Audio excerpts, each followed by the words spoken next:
Everyone, good evening to one and all. Today आज हम लोग पढ़ने जा रहे हैं किशोरावस्था, यानी कि जिसको इंग्लिश से बोलते हैं एडोलेसेंस। इस टॉपिक को आप सब्जेक्ट बना सकते हो। If you want to make a subject तो साइकोलॉजी बोल सकते हो। साइकोलॉजी मनोविज्ञान की जो टॉपिक है मेरी आज की, वो है किशोरावस्था, जिसको बोलते हैं इंग्लिश में एडोलेसेंस। ठीक है, पहले समझते हैं ये कि किशोरावस्था जो ये वर्ड है इसका मतलब क्या होता है, और ये समझते हैं जो किशोरा वर्ड है, ये जो किशोरावस्था है जिसको इंग्लिश में बोलते हैं एडोलेसेंस, ये कहाँ से आया है और उसका मतलब क्या होता है। पहले ये तो बात को समझते हैं। This is very very important, बहुत ही महत्वपूर्ण है, बहुत ही जरूरी है पहले ये समझना। हम लोग क्या करते हैं ना, शब्दों को नहीं समझते, फटाफट चले जाते हैं कि किसने क्या कहा है और क्या है वो, किसने क्या कहा है, व्हाट नॉट वगैरह वगैरह, है ना, किसने क्या कहा है, इसका मतलब क्या हुआ। जबकि ऐसे नहीं पढ़ाई होनी चाहिए। पढ़ाई का मतलब ये हुआ पहले जो वर्ड्स है पहले उसके मतलब हम लोगों को बारीकी समझना चाहिए।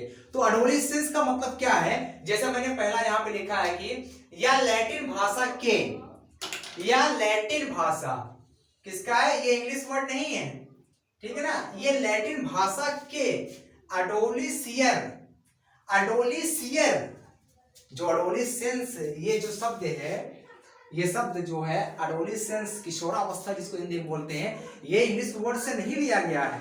अब इंग्लिश वर्ड है ना, ये इंग्लिश वर्ड है, बट ये कहां से निकला है समझ गए, ये कहां से लिया गया है, वो लिया गया लैटिन भाषा से। लैटिन भाषा स्पेन की लैंग्वेज होती है, स्पेनिश जिसको बोलते हैं, ठीक है। लैटिन भाषा के किस शब्द से बना है ये, एडोलिसियर, एडोलिसियर शब्द से मिलकर के ये बना है। कौन, एडोलेसेंस बना हुआ है, ठीक है। यहां तक हम लोगों को बारीकी समझ में आ गया होगा कि एडोलेसेंस, एडोलिसियर, एडोलिसियर कहां का शब्द है, लैटिन भाषा का, लैटिन लैंग्वेज है, इंग्लिश वर्ड नहीं है ये इंग्लिश वर्ड नहीं है ये, ठीक है। ये लैटिन भाषा का शब्द है और जो एडोलेसेंस है वो यहीं से मिलकर के बना है। ये था नंबर 1 पॉइंट, ठीक है। नंबर 1 पॉइंट ये समझे। अब दूसरा ये समझते हैं कि ये जान के यहां से लिया गया लैटिन भाषा का शब्द है। दूसरा ये समझते हैं कि ये जो शब्द है what is it, what does it mean, what is the right meaning of adolescence, adolescence का सही मतलब क्या होता है वास्तव में, ये समझते हैं। तो यहां पर लिखा गया दूसरा ऑप्शन है कि इसका अर्थ परिपक्वता की ओर बढ़ना होता है। इसका अर्थ क्या होता है, परिपक्वता की ओर बढ़ना, ठीक है। To lead to maturity, lead माने बढ़ना, और मैच्योरिटी का मतलब होता है परिपक्वता, यानी कि इसका मतलब क्या होता है, परिपक्वता की तरफ बढ़ना।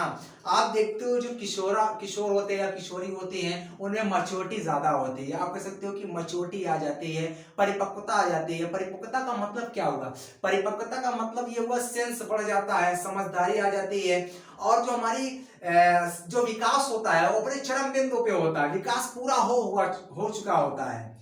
किशोरावस्था में विकास जो होता है पूरा हो जाता है, लगभग 90% तो हो ही जाता है इसमें विकास, ठीक है।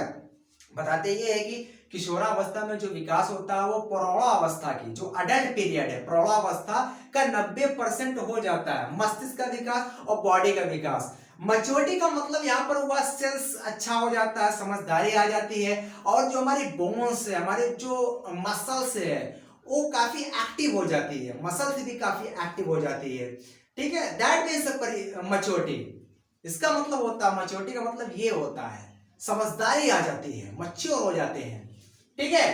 तो इसका मतलब होगा परिपक्वता की तरफ बढ़ना। इंग्लिश में बोलेंगे तो टू लीड टू मैच्योरिटी। अगला है ये ये दोनों जो थे इंपॉर्टेंट पॉइंट थे। अब आगे चलते इसमें किसने क्या कहा, किशोरावस्था के बारे में किस मनोवैज्ञानिक ने क्या कहा उसको समझने का प्रयास करते हैं।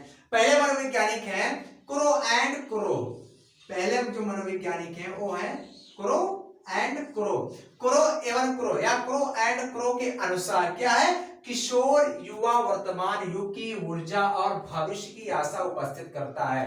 क्रो एंड क्रो का कहने का मतलब है जो युवा होते हैं, जो यंगस्टर होते हैं, जो यंग लोग होते हैं, यानी कि जो किशोर लोग होते हैं, जो किशोरावस्था में होते हैं, वो लोग क्या करते हैं, जो प्रेजेंट टाइम की एनर्जी होती है, जैसे अभी मुझे देख रहे हो कि आई एम इन एडोलेसेंस लगभग, तो वो जो होते हैं, जो किशोर होते हैं, वो प्रेजेंट टाइम की जो उसके अंदर एनर्जी होती है, ठीक है, ऊर्जा को क्या करते हैं, उपस्थित करते हैं, निकालते हैं ऊर्जा को, ठीक है ना।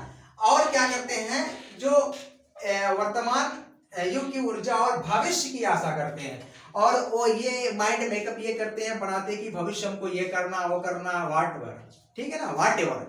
तो ऐसे जो लोग होते हैं वो होते हैं किशोरावस्था के लोग। दो काम करते हैं, भविष्य की वो योजना बनाते हैं, एक वर्तमान समय में प्रेजेंट टाइम में उपस्थित होकर प्रेजेंट टाइम में रहते हैं और अपनी एनर्जी को निकालते हैं। एनर्जी निकालने का मतलब वो हार्ड वर्क करते हैं, मेहनत करते हैं, ठीक है। ये किसका कहता है ना, क्रो एंड क्रो का है। दूसरा है स्टैनले हॉल। स्टैनले हॉल ने बहुत ही फेमस कोटेशन दी है जो सबको आई मीन पता होगी, और ये है कि यह संघर्ष, स्टैनले हॉल कहते हैं यह संघर्ष, या मतलब किशोरावस्था जो होती है संघर्ष, तूफान, तनाव और दबाव की अवस्था है। यानी कि जो कुछ भी होना होता है वो किशोरावस्था में ही हो जाता है। तनाव भी आता है, सुख भी आता है, दुख भी आता है, ठीक है। संघर्ष भी होते हैं, संघर्ष मतलब लड़ाई नहीं, संघर्ष का मतलब लड़ना नहीं, संघर्ष का मतलब आप बहुत एक्साइटेड होते हैं हर काम को करने के लिए, उतार चढ़ाव सब कुछ इसी में होता है, ठीक है। तूफान का मतलब यहाँ है कि कोई तूफान आ रहा है, मतलब उनका मन किशोरावस्था में क्या होता है, एक किशोर का या किशोरी का जो मन होता है वो स्टेबल नहीं होता है, ठहरा हुआ नहीं होता, हरदम कुछ ना कुछ मन में चलता रहता है, हरदम संघर्ष होता रहता मन में, ठीक है। और दबाव भी होता रहता, दबाव, दबाव मतलब टेंशन, टेंशन की भी अवस्था है ये। आप देख लो अपनी सोसाइटी में, देख लो जो किशोर होते हैं वो ज्यादा टेंशन में होता है। टेंशन का मतलब ये नहीं उनपे वो बीमार पड़ जाते हैं, मतलब वो उनके अंदर बहुत एक्साइटमेंट होता है, लालसा होती है कुछ करने की, उनका मन स्थिर नहीं होता है, हरदम कुछ ना कुछ करने की वो सोचते रहते हैं। यहाँ पर ये कहा जा रहा है, इसका मतलब ये हुआ, ठीक है। अब ये जान लेते हैं वर्ष कहां से कहां तक है। देखिए किशोरावस्था जो 12 वर्ष से लेकर के लगभग 19 वर्ष तक माना जाता है, ठीक है। और ये जो है पूर्व, इसको बांट दिया गया, पूर्व किशोरावस्था दो भागों में बांट दिया, हर अवस्था को दो भागों में बांटा जाता है, एक पूर्व अवस्था, एक उत्तर अवस्था। तो किशोरावस्था की जो पूर्व अवस्था है, पहले की अवस्था है, वो है आपका 12 से लेकर 16 तक की जो अवस्था है उसको बोलते हैं पूर्व अवस्था। ये भी किशोरावस्था में ही आएंगे, ठीक है। अगली जो अवस्था है वो है उत्तर अवस्था। उत्तर अवस्था होती है 16 से 19 साल की अवस्था को उत्तर अवस्था कहते हैं। दोनों जो किशोरावस्था के ही पार्ट है, दोनों को बांट दिया गया है, ठीक है। ये थी परिभाषा, और कुछ मनोविज्ञानों की क्वेट थी, मनोविज्ञानों के मत थे, और ये थे वर्ष, यहां से लेके यहां तक वर्ष है। एग्जाम में आएगा कि पूर्व किशोरावस्था कहां से कहां तक है, तो आप कहोगे 12 से 16 साल तक, लगभग इतना ही माना जाता है, 12 से 19 ही माना जाता है। किसी किसी बुक में 12 से 16 दिया गया है, किसी बुक में 12 से 18 दिया गया है, किसी किसी में 12 से 19 दिया गया है, किसी में 11 से ही दिया गया, 11 से 18, 11 से 19, तो ज्यादातर यही माना जाता है 12 से 19। कोई पूछेगा उत्तर किशोरावस्था कहां से कहां तक है, तो 16 से 19 साल ये किशोरावस्था है। ये थी किशोरावस्था की परिभाषा, किशोरावस्था के कुछ महत्वपूर्ण बातें, ठीक है। तो और कुछ इसमें है नहीं, ये सब है, ठीक है। I think you have understood, आपको समझ में आया होगा। इफ यू लाइक इट तो शेयर इट, ओके। और जिनको जरूरत वास्तव में है मनोविज्ञान की, उनके पास आप शेयर करिए ताकि वो सीख सकें। Thank you so much for today.